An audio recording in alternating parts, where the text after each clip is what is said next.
Hello, welcome to Sikki channel. మన miracle tree నుంచి వచ్చే ఆకులతో అదేనండి మునగాకుతో పచ్చడి చూపిస్తున్నా, చూసేయండి. చక్కగా మునగాకుని కడిగేసుకొని పక్కన పెట్టేసుకోవాలి.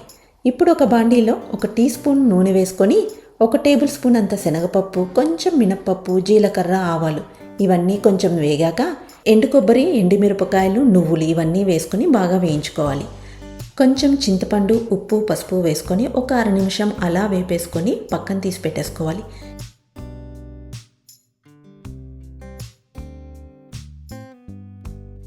ఇప్పుడు అదే బాండీలో 1 టేబుల్ స్పూన్ నూనె వేసుకొని కొంచెం ఇంగువ వేసుకొని మునగాకుని బాగా వేపుకోవాలి.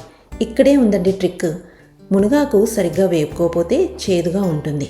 వీడియోలో చూపిస్తున్నట్టు మొదట తాలింపుని కొంచెం బెల్లం ముక్క వేసుకొని ఆ తర్వాత మునగాకుని వేసుకొని మిక్సీ పట్టేసుకోవాలి. ఏంటి ఈ పచ్చళ్ళలో ఎండు కొబ్బరి వేసింది అనుకుంటున్నారా? ఎండు కొబ్బరితో పచ్చడి కొన్ని రోజులు నిలువ ఉంటుందండి. టేస్ట్ కూడా చాలా బాగుంటుంది.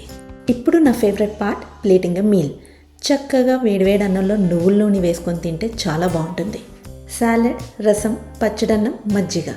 అబ్బా, కడుపు ఫుల్, దిల్ ఖుష్. Be healthy, be happy. Thank you.